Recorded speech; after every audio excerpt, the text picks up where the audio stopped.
Okay, so first thing we've got to do here, I mean, it gives us a load of information, which I'll go through as we go through the question. If we look at part A though, it says find CD in terms of A and B. And A and B, it gives us the vector OA from O to the point A and the vector from O to the point B in terms of A and of B.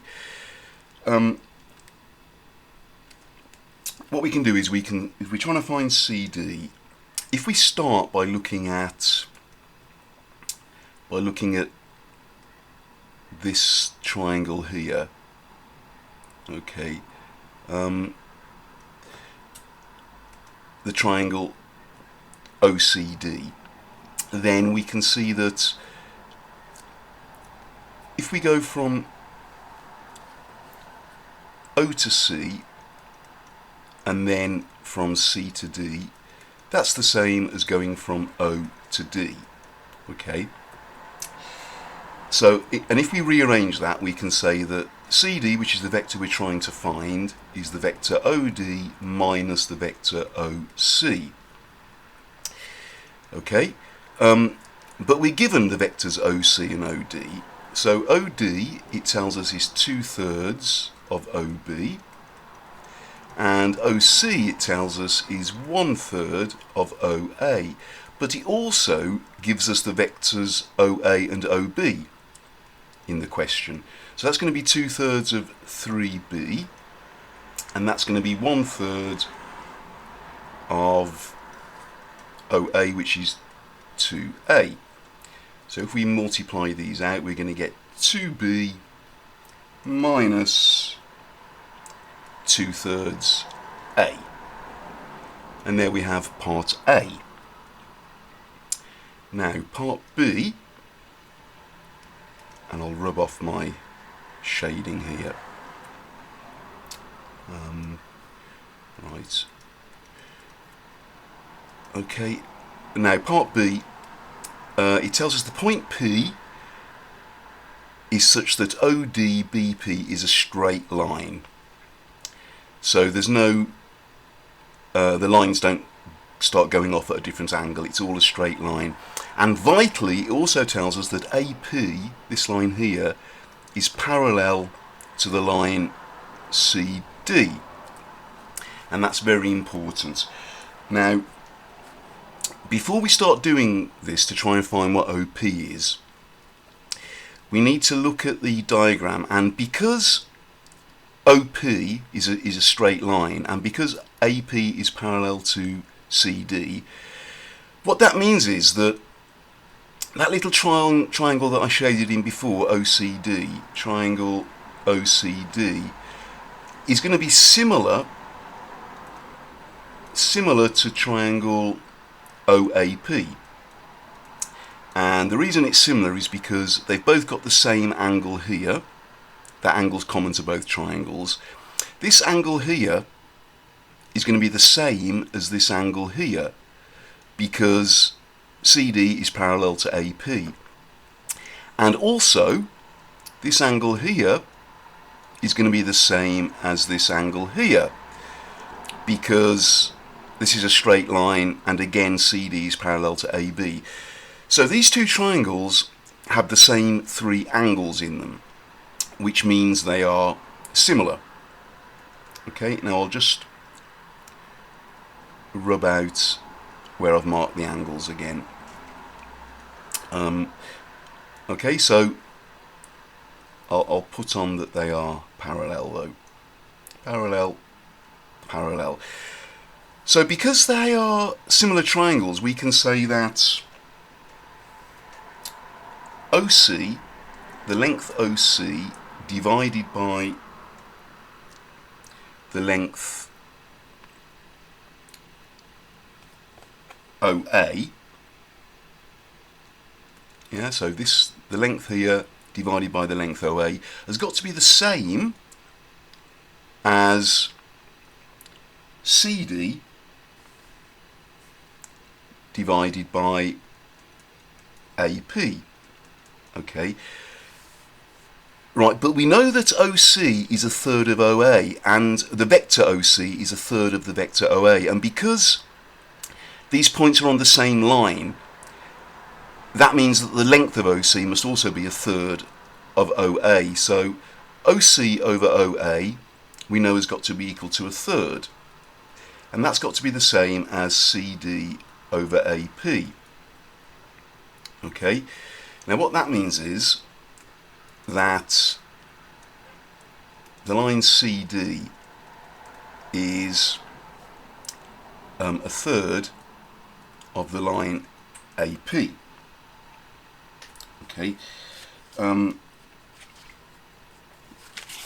so what we can do now is, because we're trying to find OP, so I can now say that vector OP, if we look at the diagram, the vector from O to P is the same as going from O to A and then from A to P. So that's the same as going from O to A and then from A to P. Okay. However, we know that the vector OA, it tells us, is just two lots of A. Now, because CD and AP are in the same direction, it means the vector AP is just going to be 3 times the vector CD. Okay, but the vector CD is what we found in part A, so we've almost done it. We can say that the vector OP must be equal to 2A plus 3 lots of what we found in part A, which is 2B minus 2/3 A. Okay, equals 2A, if I multiply it out, plus 6B minus 2A.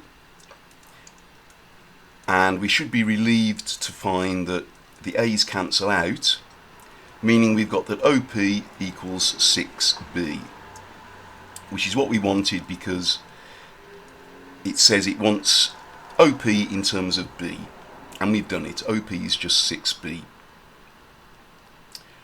Right, now, next one, it says the point Q is such that CD equals DQ. So I can mark this on the diagram by showing that that length there is the same as that length there. And we've got to show that A, B, Q are collinear. Collinear means that they lie on the same line. So if I kind of draw another line in there, like that,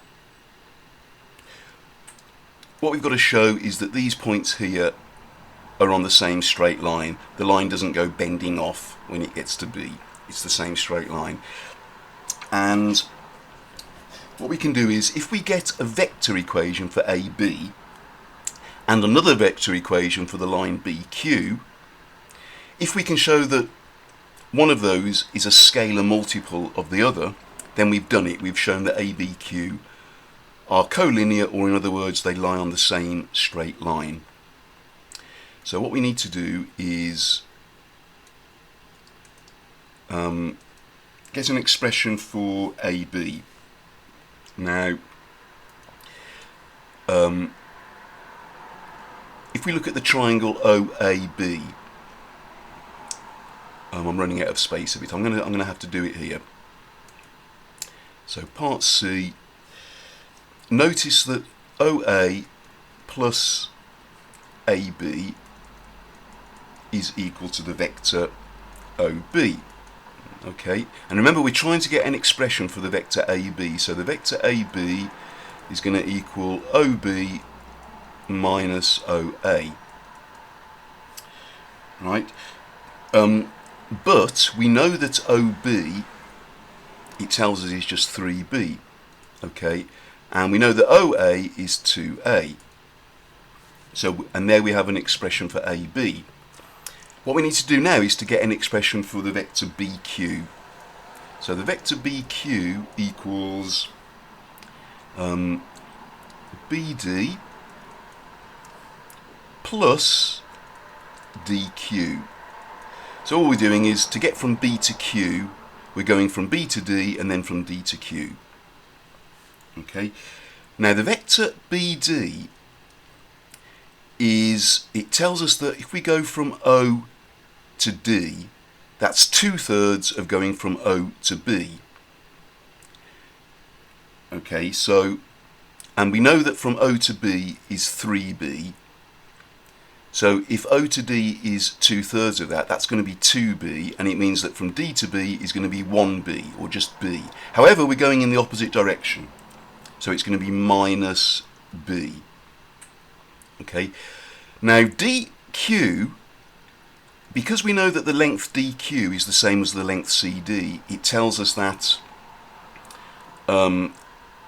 in the question here it says the point Q is such that CD equals DQ. So the vector D to Q is the same as the vector C to D. So that's just the vector C to D, but we've already worked that out, and it's 2B minus 2/3 A. So we can now collect like terms. We've got minus B plus 2B, which is B, and then we've just got minus 2/3 A. Okay, so I'll write it again underneath our expressions for AB equals 3B minus 2A, and BQ equals B minus 2/3 A. And you can see from that the vector AB is going to be 3 times the vector BQ. And as the line AB and BQ have got the point B in common, and as one vector is a scalar multiple of the other vector, we can say that A, B and Q are collinear.